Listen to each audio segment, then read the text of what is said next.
Gabriel stood on the balcony of the $10 million penthouse, champagne in one hand and his mistress's waist in the other, laughing as he watched his wife's taxi drive away in the rain. He thought he had won. He thought he was the brilliant CEO who had outsmarted a boring, silent housewife. He had just served her divorce papers and kicked her out of the life he believed he built. But Gabriel made a fatal calculation. He didn't read the fine print of the assets he flaunted. He didn't know that the penthouse, the cars, and even the clothes on his back didn't belong to him. They belonged to the woman he just discarded, and she was about to turn the lights off. The air inside the grand ballroom of the Fairmont Pacific Rim Hotel smelled of expensive perfume, aged scotch, and the distinct metallic scent of unchecked arrogance. It was the annual gala for Ventura Holdings, a company that had seen a meteoric rise in the tech sector over the last 5 years. At the center of the room, holding court like a king on his coronation day, was Gabriel Scott. Gabriel was 42, handsome in a way that required constant maintenance, with teeth veneered to a blinding white and a bespoke Italian suit that cost more than most people's cars. He laughed loudly at a joke made by a potential investor, his hand resting possessively on the shoulder of a woman who was definitely not his wife. The woman was Tiffany. She was 24, a brand consultant with chemically straightened blonde hair and a dress that was less of a garment and more of a suggestion. She hung on Gabriel's every word, her eyes darting around the room to ensure everyone saw her proximity to power. Standing in the shadows near a potted ficus gripping a glass of sparkling water was Lorelei. Lorelei Scott was the ghost at the feast. She wore a navy dress that was elegant but understated, high-necked and long-sleeved, contrasting sharply with the sea of glittering sequins around her. She had been married to Gabriel for 15 years. In those 15 years, she had watched him transform from a nervous, ambitious junior analyst into this strutting peacock of a CEO. "Your husband is certainly in high spirits tonight," a voice said beside her. Lorelei turned to see Mr. Prescott, the family attorney. He was an older man, sharp as a razor, with eyes that missed nothing. He had known Lorelei since she was a child. "He just closed the deal with the Japanese investors, Arthur," Lorelei said softly, her voice calm. "He feels he deserves a victory lap." "And that—" Prescott nodded discreetly toward Tiffany, who was now feeding Gabriel a canapé while he giggled. "Is that part of the victory lap?" Lorelei's expression didn't change, though her grip on the glass tightened slightly. "Gabriel goes through phases, Arthur. You know that. He likes shiny things." "He's humiliating you, Lorelei," Prescott said, his voice dropping to a low growl. "The board members are watching. The partners are watching. He's treating the woman who made him as if she's invisible." "Let him have his night," Lorelei said, taking a sip of water. "Hubris usually corrects itself." But this wasn't just a phase. Lorelei knew it. For months, Gabriel had been distant. The late nights at the office had turned into weekend trips to conferences in Aspen and Miami. Credit card statements, which Lorelei never checked because Gabriel insisted on handling the finances to protect her pretty little head from stress, were likely filled with jewelry stores and five-star hotels she had never visited. Gabriel finally detached himself from Tiffany and sauntered over to Lorelei. He smelled of bourbon and Tiffany's cloying vanilla perfume. "Lorelei," he said, his tone bordering on annoyance, "why are you hiding in the corner? You look like a governess. Go mingle, or at least try to smile. You're bringing the room down." "I was just speaking with Arthur," Lorelei said quietly. Gabriel sneered at the lawyer. "Prescott, still hanging around like a bad smell? I told you I'm moving Ventura's legal counsel to a more modern firm next quarter. We need sharks, not dinosaurs." Prescott smiled, a thin, dangerous expression. "I serve at the pleasure of the trust, Gabriel, not the CEO." Gabriel waved a dismissive hand. "Same thing. I am the trust. I am this company. Now, Lorelei, fix your lipstick. It's faded. You look washed out." He turned back to the crowd, shouting, "Tiffany, come here, darling. I want to introduce you to the senator." Lorelei watched him go. She didn't cry. She hadn't cried over Gabriel in 3 years. She simply observed, calculating the distance between the man she had married and the monster standing under the chandelier. The drive home was silent. Gabriel had insisted Tiffany take the company limo to ensure she got home safely, leaving Lorelei to drive Gabriel home in his Aston Martin. He passed out in the passenger seat 5 minutes into the ride, snoring with his mouth open. When they arrived at the estate Blackwood Manor, a sprawling modern masterpiece of glass and steel overlooking the ocean, Lorelei parked the car and looked at the house. It was a cold structure. It felt less like a home and more like a museum dedicated to Gabriel's ego. She woke him up. "Gabriel, we're home." He groaned, swatting her hand away. "God, you're annoying. Can't you let a man sleep?" He stumbled out of the car and into the house, leaving the front door wide open. Lorelei walked in after him, locking the heavy oak door. She found him in the kitchen, chugging water directly from a pitcher. "We need to talk," Gabriel said, wiping his mouth with the back of his hand. He leaned against the marble island, his eyes bloodshot but suddenly focused. "It's 2:00 a.m., Gabriel," Lorelei said, placing her keys in the bowl. "I don't care what time it is. I'm tired of pretending, Lorelei. I'm tired of this." He gestured vaguely at her. "You, the silence, the boredom. I'm a man in his prime. I run a multi-million-dollar empire. I need someone who matches my energy, someone who shines." Lorelei stood very still. "You mean Tiffany?" Gabriel laughed, a cruel barking sound. "Yes, Tiffany. She's alive, Lorelei. She looks at me like I'm a god. You look at me like I'm a chore you have to complete. I look at you like a wife who has supported you when you were nothing." Lorelei corrected him. "I was never nothing." Gabriel slammed his hand on the counter. "I had the vision, I did the work. You just sat here in this house. I paid for wearing clothes I bought, living a life I provided. You're a leech, Lorelei, a boring, aging leech." He reached into his inner suit jacket pocket and pulled out a thick brown envelope. He tossed it onto the kitchen island. It slid across the marble and stopped inches from Lorelei's hand. "What is this?" she asked. "Freedom," Gabriel said. "For both of us, but mostly for me." Lorelei stared at the envelope. She didn't open it immediately. "Divorce papers." "Prepared by my new lawyers," Gabriel said, pouring himself a drink from the bar cart despite having just chugged water. "I'm being generous, Lorelei, more generous than you deserve. I'm offering you a lump sum settlement of $200,000. Lorelei looked up, her eyebrows raising slightly. $200,000, Gabriel. We have been married for 15 years. The assets are mine, Gabriel roared, his face flushing red. Who goes to the office every day? Me. Who closes the deals? Me. Who is the face of Ventura Holdings? Me. You plan charity dinners and arrange flowers. You have earned nothing. He took a step closer, looming over her. The house is in my name. The cars are in my name. The bank accounts are under the corporation. You have no claim to them. If you fight this, I will bury you in legal fees until you are begging on the street. Take the $200,000, sign the papers, and get out. Get out, Lorelei repeated. Tonight. Tiffany is moving in tomorrow morning. Gabriel said, a smug grin spreading across his face. She wants to redecorate the master bedroom. She says it smells like old people. I don't want you here when she arrives. It would be awkward. Lorelei looked at the man she had once loved. She remembered the day they met at a library.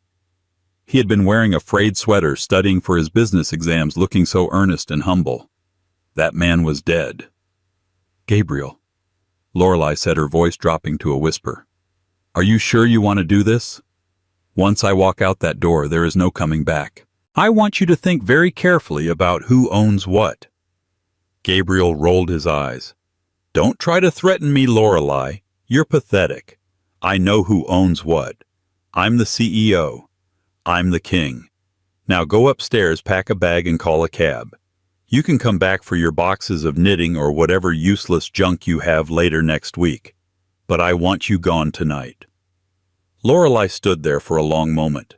The silence in the kitchen was heavy, broken only by the hum of the sub-zero refrigerator.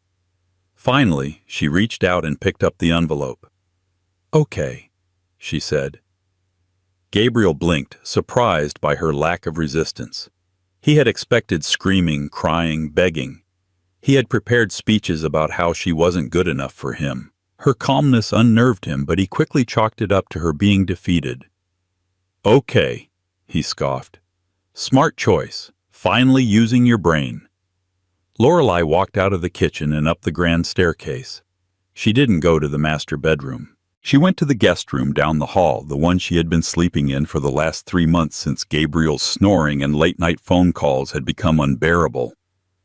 She packed a single leather overnight bag.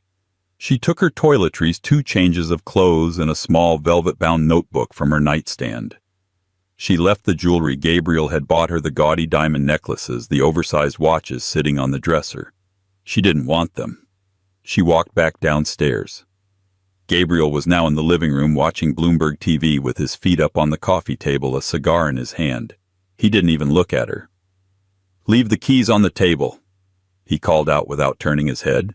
"And don't scratch the floor on your way out." Lorelei placed her house key and the key to the Aston Martin on the console table. She pulled out her phone and opened a rideshare app. "Goodbye, Gabriel," she said. He waved a hand dismissively. Yeah, have a nice life." Lorelei walked out the front door into the pouring rain. The heavy oak door clicked shut behind her, a sound of finality. She stood under the portico waiting for her ride. 10 minutes later, a modest sedan pulled up. The driver, a young man named Kevin, looked at her sympathetically as she climbed into the back seat, wet and shivering.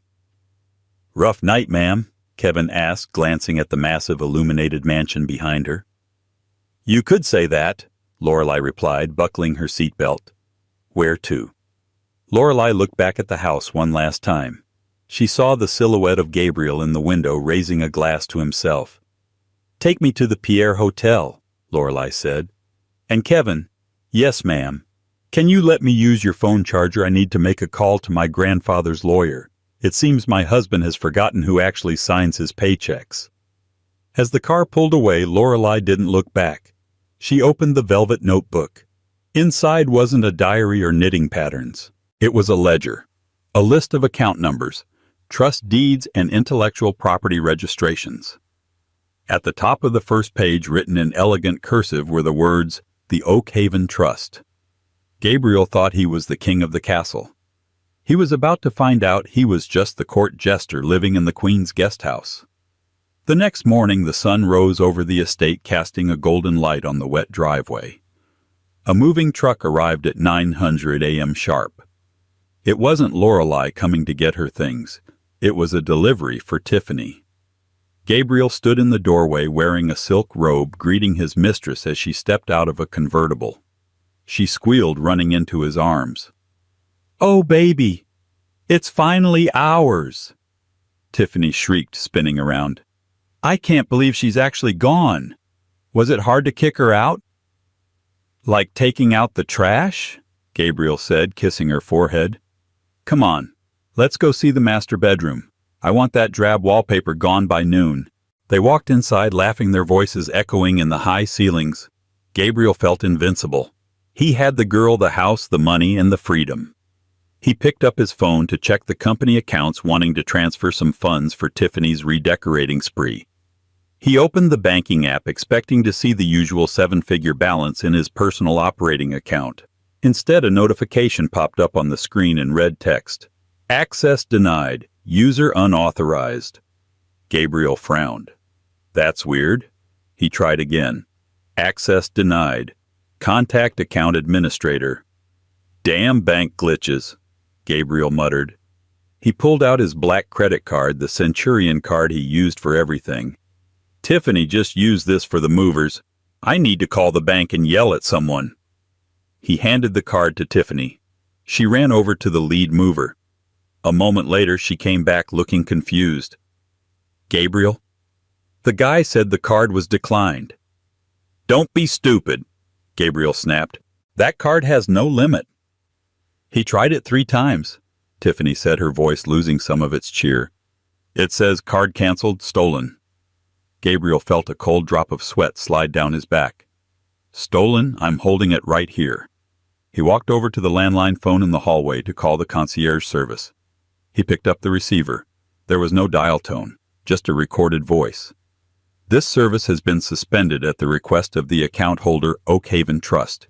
If you are a guest, please contact the property owner. Gabriel stared at the phone.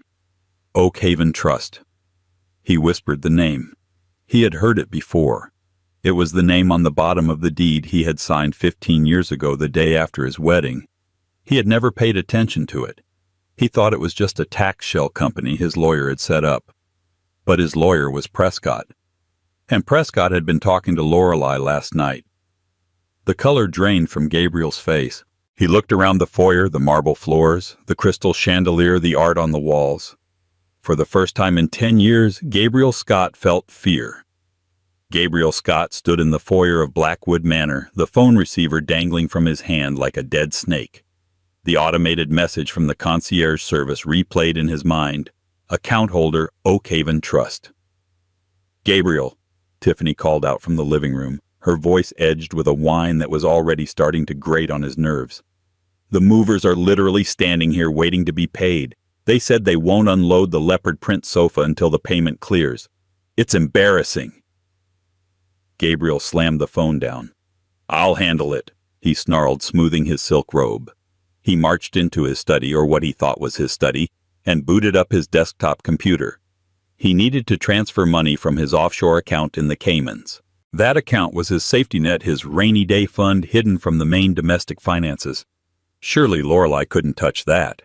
He logged into the secure portal. The screen loaded the little circle spinning. Balance $1 zillion. Gabriel blinked. He rubbed his eyes and refreshed the page. Balance $1 zillion. Recent transactions. Wire transfer to LA Holdings. $4,500, $1,000. Authorized by joint signatory. Joint signatory. Gabriel whispered, his voice trembling. He clicked on the account details. There in the original paperwork he had signed 5 years ago to set up the Shell Corporation was a clause he had completely ignored. The silent partner had full veto power and withdrawal rights. The signature at the bottom was a scrawl he recognized instantly, Lorelei Scott. She hadn't just taken the house money. She had drained his escape fund. Gabriel Tiffany appeared in the doorway, hands on her hips. They're leaving. The movers are getting back in the truck. Gabriel ignored her. He ran past her up the stairs and into the master bedroom. He needed his watch collection. The Patek Philippe, the Rolex Daytonas. There was easily $500,000 in watches in the safe. He could pawn one, pay the movers, and figure out a lawyer later. He rushed to the wall safe hidden behind the painting of a ship in a storm, a painting he had commissioned for $20,000. He punched in the code 1980, his birth year. Beep, beep, beep. Error. He tried again. Error. He tried a third time. The safe entered lockdown mode. No, no, no! Gabriel pounded his fist against the wall. She changed the code. She changed the damn code. Panic, cold and sharp, began to pierce through his hangover. He turned to the dresser. His car keys were there. The Aston Martin DB11. It was parked in the garage. If he could just get to the office, he could talk to Robert Cole, his CFO. Robert would fix this. Robert knew where the bodies were buried. Gabriel threw on the clothes he had worn the night before, a wrinkled dress shirt and suit trousers. He didn't bother with a tie. He grabbed the keys and sprinted past a confused Tiffany. "Where are you going?" she screamed. "You can't leave me here with empty rooms." "Shut up, Tiffany," Gabriel yelled over his shoulder. "I have to go to the office. Lorelei is trying to play games. I'm going to end it." He burst into the garage. The Aston Martin sat there sleek and silver, a beast of a machine. He jumped in, threw the key fob into the cup holder, and pressed the start button. The dashboard lit up. The engine roared to life. Gabriel exhaled a ragged breath of relief. Okay, just a glitch. Just a scare. He put the car in reverse and backed out of the garage. But as soon as the car crossed the threshold of the driveway, the engine sputtered. The dashboard screens turned red. Anti-theft system activated. Vehicle immobilized. GPS tracking alert sent to owner. The engine died. The steering wheel locked.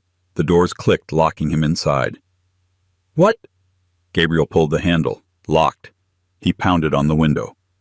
Open, you piece of junk. His phone buzzed in his pocket. He pulled it out. It was a text message from a number he didn't have saved, but he knew who it was. Message.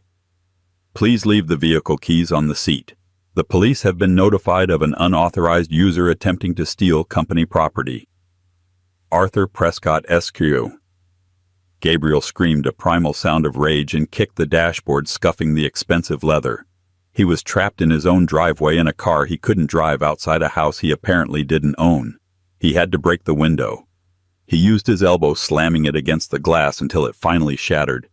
He climbed out, cutting his hand on a shard of glass. Bleeding wet from the rain that was starting to fall again and manic, he ran down the long driveway to the main road. He flagged down a passing taxi, looking like a madman. Take me to the Ventura Tower, Gabriel barked at the driver as he threw himself into the back seat. Drive fast, I'll give you $100. He patted his pockets. He had no cash. His credit cards were dead. Actually, Gabriel said, his voice cracking, do you take Venmo? The Ventura Tower was a 40-story monument to modern capitalism in the heart of the financial district.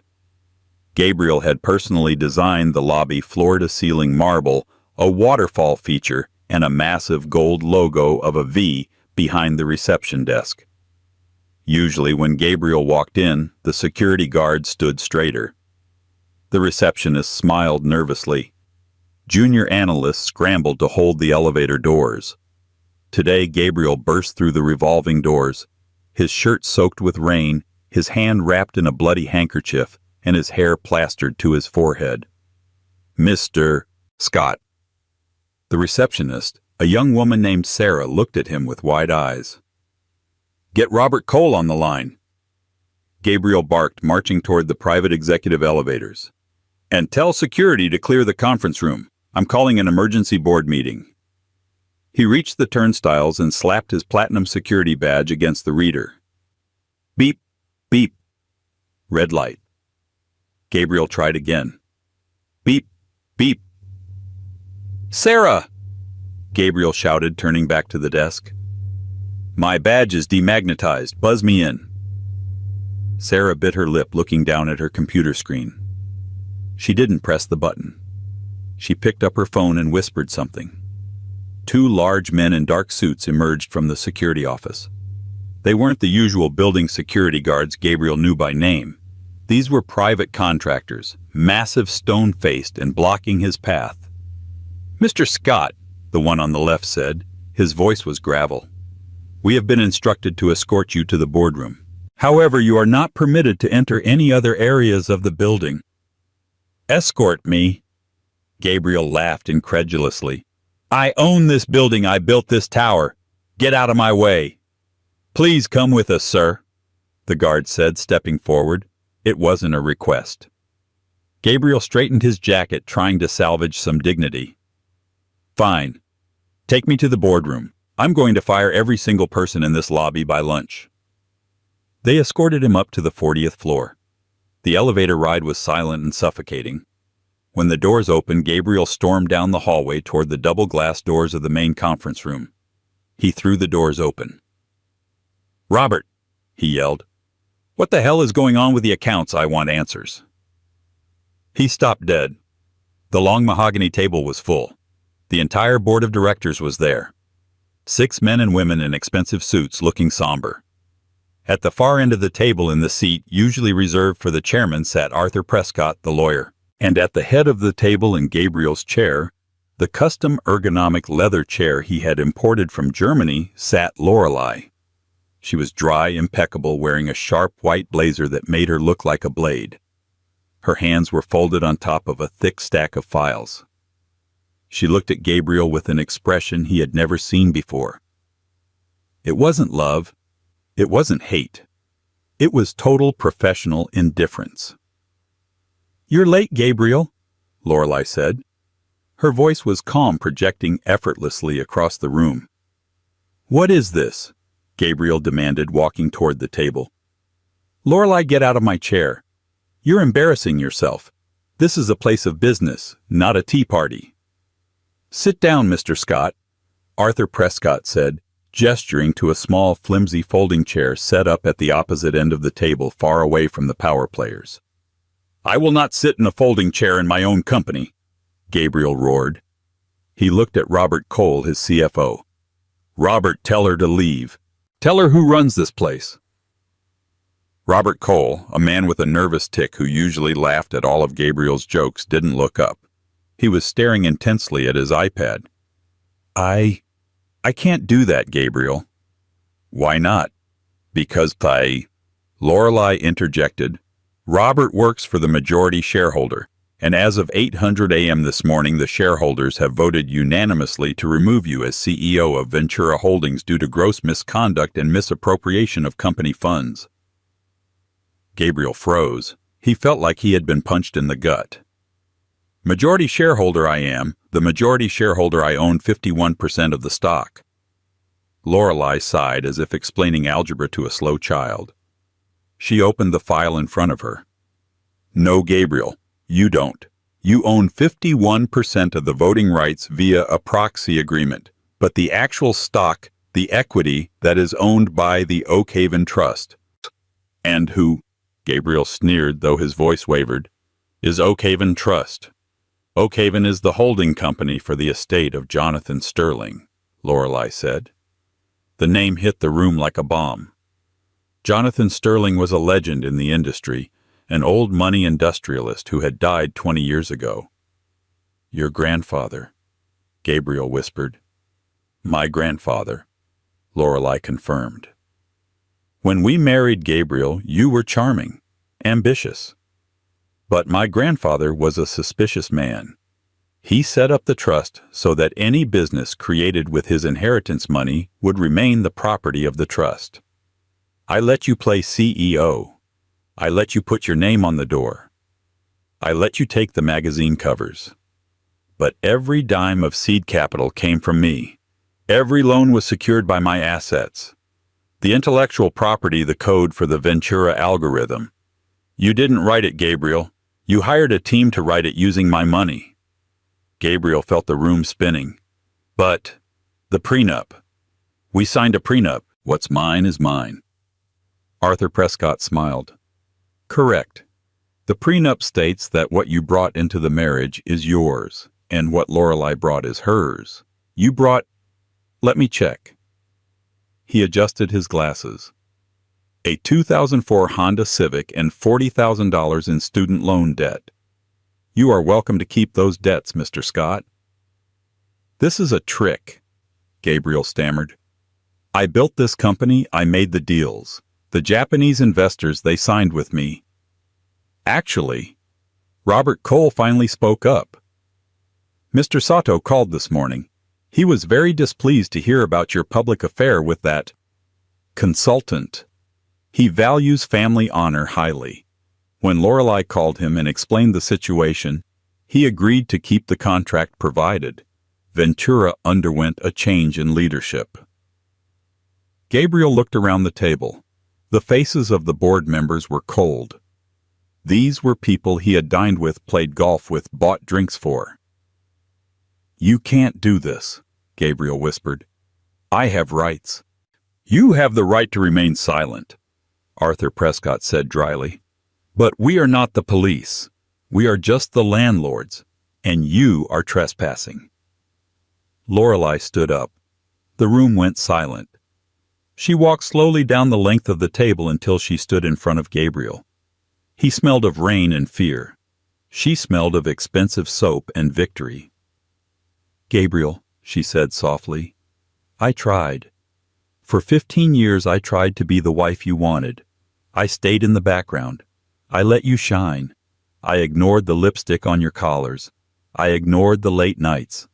But when you brought that woman into my house, the house my grandfather built stone by stone, and tried to throw me out like garbage, you broke the only rule that mattered." "Lorelei, please," Gabriel said, his voice cracking. He realized with terrifying clarity that he had absolutely nothing. "We can talk about this. I was stressed. I didn't mean it. Tiffany, she means nothing to me. It was a midlife crisis. I'll fire her. We can go to counseling." Lorelei looked at him with pity. "It's too late for counseling, Gabriel. The forensic accountants are already in your office. They found the transfers to the offshore accounts. That's embezzlement. You were stealing from the trust."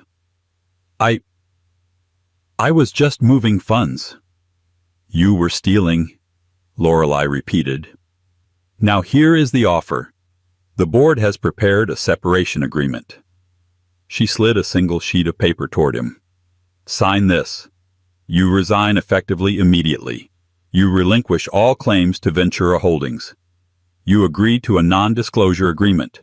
In exchange, the trust will not press criminal charges for the embezzlement. We will give you a severance package of $5,000 to help you get settled." "$5,000? Gabriel choked. "My suit costs $5,000? Then you should sell the suit," Lorelei said coldly. "If you don't sign, Arthur calls the district attorney. The evidence is already compiled. You'll go to prison for 10 to 15 years. Gabriel looked at the paper. His hand shook so badly he could barely hold the pen Arthur offered him. He looked at the window at the rain falling on the city he thought he owned. He realized he was just a tenant who had forgotten to pay rent. He took the pen. He signed his name, Gabriel Scott. It looked like the signature of a child. "Get him out of here," Lorelei said, turning her back on him and returning to the head of the table. The security guards grabbed Gabriel by the arms. "Lorelei," he shouted as they dragged him toward the door. "Lorelei, what am I supposed to do? Where am I supposed to go?" "I don't care," she said without looking back. The security guards didn't just escort Gabriel to the lobby. They threw him out onto the sidewalk. He stumbled, landing on his hands and knees on the wet concrete. Passers-by, people who might have been his employees or competitors, stepped around him, ignoring the man in the dirty wetsuit. Gabriel stood up, checking his phone. 14% battery. He had one person left. Tiffany. She was shallow, yes. She was annoying, yes. But she was there. And she had jewelry he had bought her. Expensive jewelry. If he could get to her, they could pawn the diamond necklace he gave her last week. It was worth $40,000. That was enough to hire a real shark of a lawyer and fight this.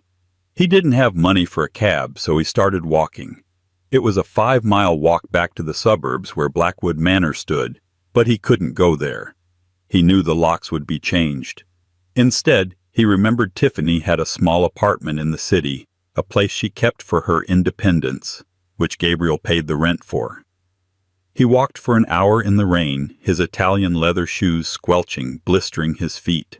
He arrived at her building, a trendy high-rise in the Arts District. He buzzed her intercom. "Who is it?"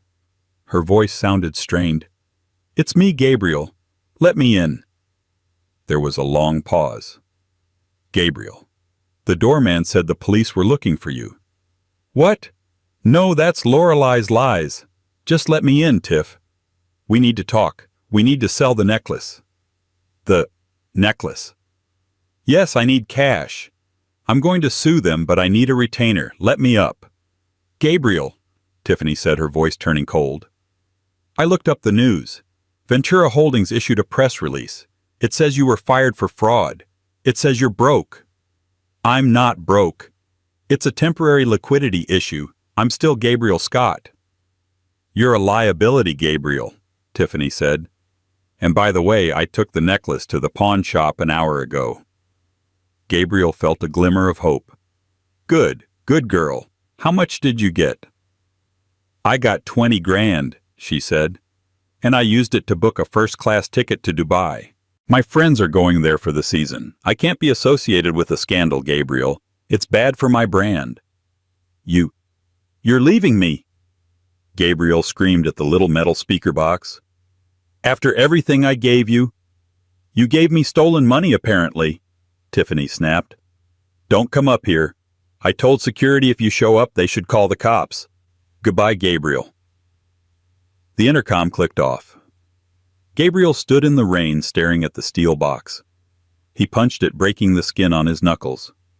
He slid down the brick wall, sitting on the sidewalk, head in his hands. He was 42 years old.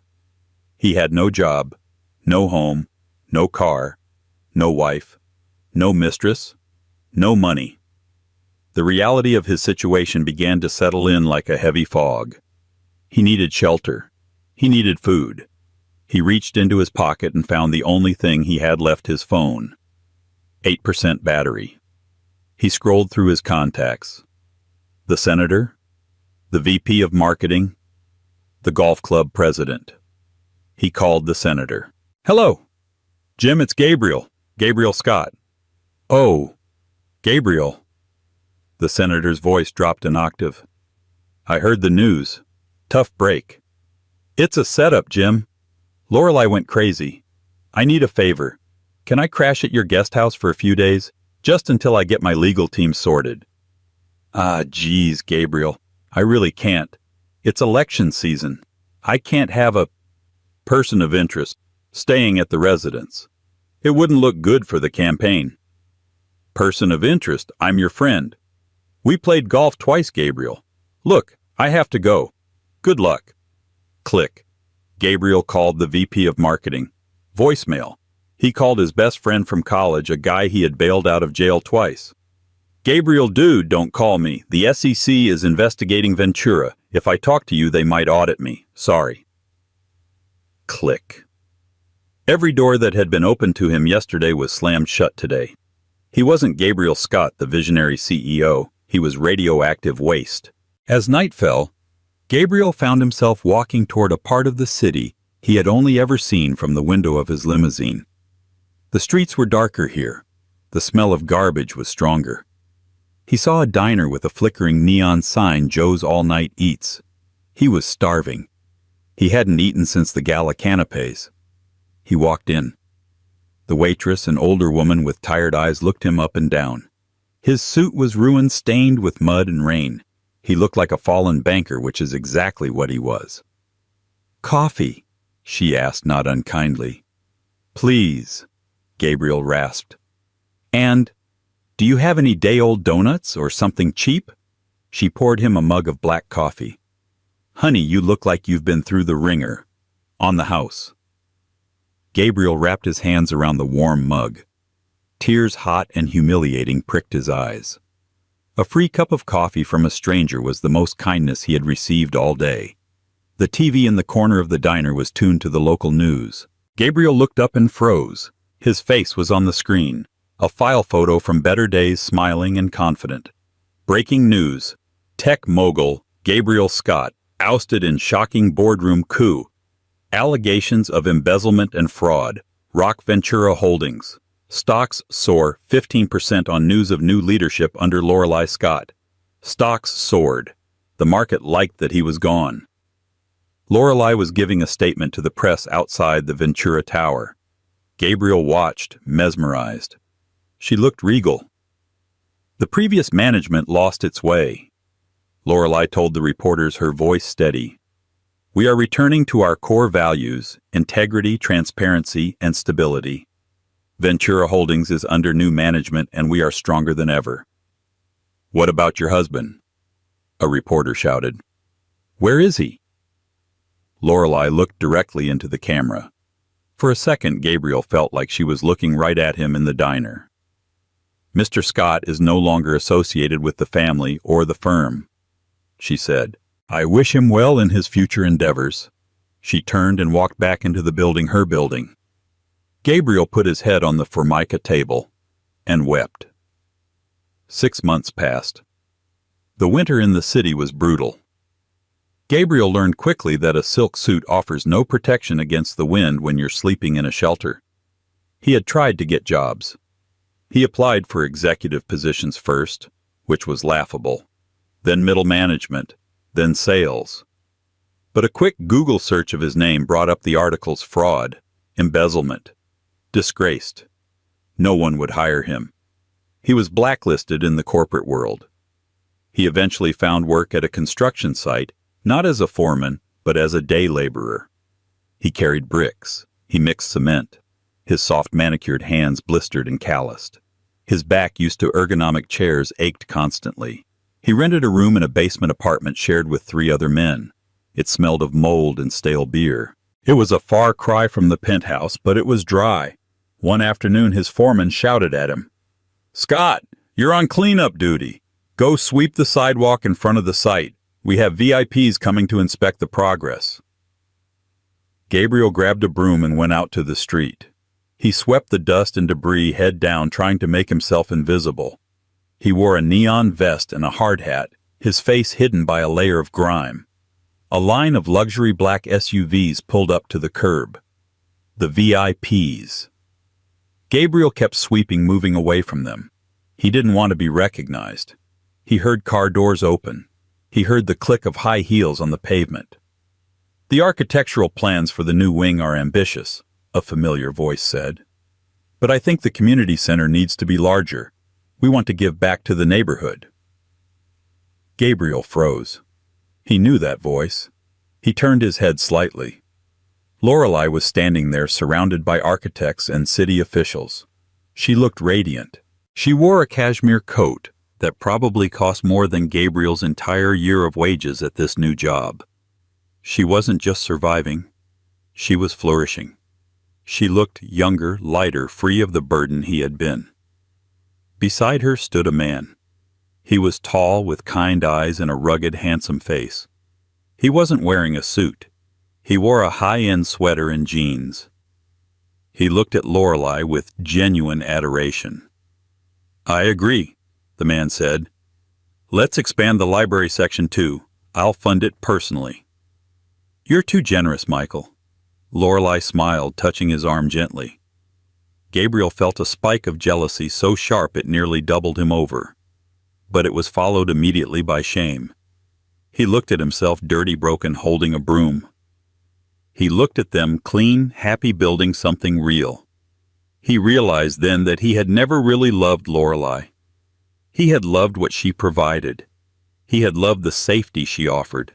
And because he didn't value her, he lost the only thing that was real in his life.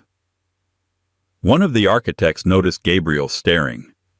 "Hey, you get back to work. Stop gawking at the investors." Lorelei turned at the sound of the shout. Her eyes scanned the sidewalk. Her gaze landed on Gabriel. For a heartbeat, time stopped. Gabriel wanted to run. He wanted to hide. But he couldn't move. He waited for her to mock him. He waited for her to point him out to her new partner and laugh. "Look at the mighty king now." But Lorelei didn't laugh. Her expression softened. There was no anger left in her eyes, only a distant, mild sadness. It was the look one gives to a stranger who has fallen on hard times. She gave him a barely perceptible nod, an acknowledgement of a past life, and then turned away. "Shall we go inside?" Lorelei asked the group. "After you," Michael said. They walked into the building, leaving Gabriel alone on the sidewalk with his broom. Gabriel watched the door close. He took a deep breath. The air was cold, but for the first time in 6 months he didn't feel the suffocating weight of anger. He felt empty, but it was a clean emptiness. He looked at the broom in his hand. "Hey, Scott!" the foreman yelled again. "I'm coming," Gabriel called back. He turned and went back to work. 5 years had passed since the rain-soaked night Gabriel was thrown onto the pavement outside the Ventura Tower. The fluorescent lights of Miller's Hardware and Supply hummed with a low electric buzz, a sound that had become the soundtrack to Gabriel Scott's new life. He sat at a battered metal desk in the back corner of the store, the smell of sawdust machine oil and cut lumber filling the air. It was a far cry from the sandalwood and conditioned air of his executive suite, but strangely Gabriel didn't mind. He was the assistant manager now. He earned $45,000 a year. He drove a 2016 Ford pickup with a dent in the rear bumper. He lived in a one-bedroom apartment above a bakery that smelled of yeast every morning at 4:30 a.m. His life was small. It was contained. And for the first time in his existence, it was honest. He was currently reconciling the inventory for the plumbing aisle. There were no shell companies to hide losses in. There were no offshore accounts to juggle. There were just washers, PVC pipes, and brass fittings. If a bolt was missing, he found it. It was simple math, and the simplicity was a balm to his frazzled nerves. The bell above the front door jingled violently, shattering the quiet afternoon. Gabriel looked up from his clipboard to see a young man bursting into the store. He was dressed in a sharp black tuxedo, but his bow tie was crooked and his face was pale, slick with sweat. He looked like he was about to have a heart attack. "Help!" the young man gasped, his eyes darting frantically around the aisles of hammers and paint cans. "Please, does anyone work here? I have an emergency." Gabriel stood up slowly, his knees popping slightly, a reminder of his time on the construction crew. He adjusted his green apron and walked around the counter. "Take a breath, son," Gabriel said, his voice calm and steady. "What's the emergency?" "I'm getting married in an hour." The kid stammered, his hands shaking as he gripped the edge of the counter. "I was showing my best man the rings outside, just checking them, and I dropped them. I dropped the bride's ring. It rolled right down the storm drain on the corner." The young man looked like he was about to cry. "I can see it down there, but I can't reach it. My arm isn't long enough. I don't know, a magnet, a claw. Anything." Gabriel looked at the kid. He saw the sheer terror in his eyes, the desperation of someone who thought his entire future was crumbling because of one mistake. He recognized that look. He had worn it himself the day the board fired him. "It's okay," Gabriel said, stepping out from behind the counter. "We can fix this. I've got an industrial-strength telescoping magnet in aisle 4, and some high-test fishing line if that doesn't work." "Oh, thank God," the kid breathed, slumping slightly with relief. "You have no idea. My fiancée, she deserves the perfect day. I'm trying to give her everything, you know. The perfect ring, the perfect wedding.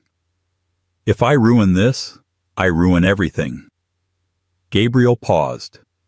He stopped walking and turned to face the young man. The words hung in the air. "I'm trying to give her everything." "Let me give you some advice," Gabriel said softly. The kid looked up, blinking. "What?" "Don't try to give her everything," Gabriel said. His voice was rougher now, weighted with the heavy stones of his past. "Things can be lost. Rings can fall down drains. Money can disappear overnight. If you try to build your marriage on giving her things, you're building it on sand." He looked the young man in the eye. "Just give her yourself. Be honest. Be there. If you lost the ring, tell her. If she loves you, she won't care about the gold. She'll care that you're standing at the altar." The kid stared at him, stunned. The panic in his face slowly ebbed away, replaced by a thoughtful silence. "That's actually really good advice. I was so worried about the object I forgot about her." "I learned it the hard way," Gabriel said with a wry, sad smile. "Now, come on. Let's go fish that gold out of the gutter." They went outside to the street corner. Gabriel didn't mind kneeling on the dirty pavement in his work clothes. He guided the magnet down the grate, his hand steady until he heard the satisfying clink of metal on metal. He pulled the line up and the diamond ring sparkled in the afternoon sun, dripping with murky water. "You are a lifesaver." The kid wiped the ring off with his handkerchief, his hands trembling with joy. He reached into his pocket and pulled out a $50 bill. "Here, please, take it. It's all I have on me." Gabriel pushed the hand away gently. "Keep it. Buy her flowers. Or better yet, put it in a savings account." As the kid sprinted off toward the church looking lighter than air, Gabriel stood alone on the corner. The sun was beginning to set, casting long shadows across the street. He walked back into the store and locked the door behind him. It was closing time, As he tidied up the counter, his eyes fell on a discarded newspaper left by a customer earlier that day. He picked it up to throw it in the recycling bin, but the photo on the front page stopped him. It was Lorelei. She was standing at a podium holding a crystal plaque. The headline read, "Lorelei Scott named Philanthropist of the Decade." She looked older. There were fine lines around her eyes that hadn't been there 5 years ago. But she looked strong. She looked happy. There was a peace in her expression that Gabriel had never seen when they were married. A peace that came from living a life that was truly her own. Gabriel stared at the photo for a long time. In the past, this would have filled him with bitter rage. He would have felt cheated. But standing there in the quiet of the hardware store, surrounded by tools used to build and repair, he felt something else entirely. Respect. She had won. She had beaten him, stripped him down, and forced him to rebuild himself from the ground up. And in doing so, she had inadvertently saved him from the hollow shell he used to be. "Good for you, Lorelei," he whispered to the empty room. He folded the paper carefully and placed it in the bin. He didn't need to read the article. He knew the story. Gabriel turned off the main lights, plunging the store into shadow. He wasn't a billionaire. He wasn't a king. He was just a man who sold hammers and lived above a bakery. But as he walked out into the cool evening air, Gabriel Scott realized that for the first time in his life, he was free.